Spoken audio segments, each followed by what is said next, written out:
பணத்தை பெருக்கிக் கொள்ள எத்தனையோ தொழில்கள் இருக்கும் நிலையில் புத்தக நிலையம் தொடங்கிய இளைஞர்களுக்கு வடசென்னையில் வாழ்த்துக்கள் குவிந்து வருகிறது. வண்ணாரப்பேட்டை எம்சி ரோட்டில் பரபரப்பான பகுதியில் வடசென்னை வாசி என்ற புத்தக விற்பனை நிலையம் தொடங்கியுள்ளது. பணத்தை பெருக்கிக் கொள்ள எத்தனையோ தொழில்கள் இருக்க மக்களின் அறிவை பெருக்கும் புத்தக நிலையம் தொடங்கியுள்ள வழக்கறிஞர் விஜயகுமார், வெண்மணி உள்ளிட்ட 3 இளைஞர்களுக்கு பாராட்டுகளும் வாழ்த்துக்களும் குவிந்து வருகின்றன. முன்னாள் கவுன்சிலர் தனுஷ்கோடி, ராயபுரம் ரவுண்டப் மக்கள் இயக்க செயலாளர் துரை ரமேஷ், அறிஞர் அண்ணா பூங்கா நடப்போர் நலசங்க செயலாளர் குணசேகரன், தையல் கலைஞர் ராமலிங்கம், முனைவர் தண்டபாணி ஆகியோர் இன்று இளைஞர்களை நேரில் சந்தித்து சால்வை அணிவித்து பாராட்டினர். நாள்தோறும் இந்த இளைஞர்களுக்கு பாராட்டுகளும் வாழ்த்துக்களும் குவிந்த வண்ணம் உள்ளன.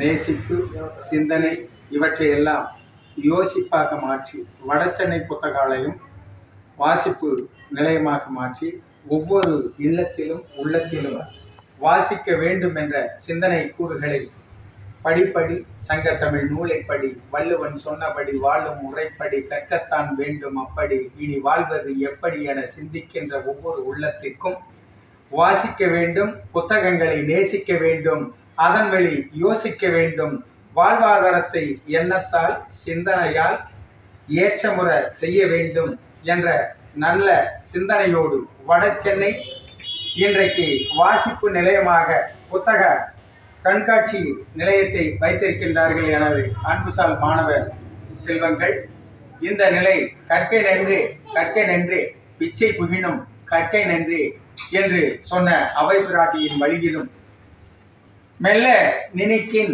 பிணிபல நீங்கிட புத்தகங்களை வாசிக்க வேண்டும், யோசிக்க வேண்டும், சிந்தனை செய் மனமே நல்லென சிந்தி நல்லென யோசி என்பதற்கு சான்றாக வடசென்னை புத்தக கண்காட்சி இனிதே சிறப்புற நிகழ்ந்து கொண்டிருக்கின்றது. பாவேந்தன் பாரதிதாசன் வழியிலே படிப்படி, சங்கத்தமிழ் நூலைப்படி என ஒவ்வொருவரும் கற்க வேண்டும், கற்றபடி நடக்க வேண்டும். வடசென்னை என்றாலே புறம் தள்ளப்பட்டது என்பதை நீக்கி வடசென்னை என்பது வாழ்வாங்கு வளர்ந்து ஓங்கக்கூடியது, கல்வியிலும் மற்ற ஏனைய நிகழ்வுகளிலும் இனிதே வளர்ச்சியுறும்.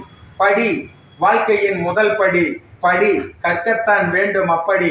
நான் பார்க்காத புத்தகங்கள் தான் இருக்கு. இதெல்லாம் பார்க்கணும், படிக்கணும் அப்படின்ற ஒரு எண்ணம் எனக்கு இங்க வந்த உடனே வந்துச்சு. ஏன்னா இன்னைக்கு படிக்கிறதே குறைஞ்சி போச்சுன்ற அளவுக்கு ஆகிப்போச்சு. அதுக்கு பல்வேறு காரணங்கள் இருக்கு. தொலைக்காட்சி இருக்கு, அதே மாதிரி நம்மளுடைய வாட்ஸ்அப் குரூப்பு இதெல்லாம் வந்த உடனே அதை பார்க்க ஆரம்பிச்சிட்டாங்களே ஒளி புத்தகம் படிக்கிறது விட்டுட்டாங்க. ஆனால் புத்தகத்துல எவ்வளவு விஷயங்கள் இருக்குன்றது அதை படிச்சு குழந்தை பார்த்தா தான் தெரியும். அந்த அளவுக்கு இந்த வடசென்னை வாசி இதில் வரவேற்று இதுக்கு மேலும் சிறக்க எல்லாருடைய ஆதரவு தேவை சொல்லிட்டு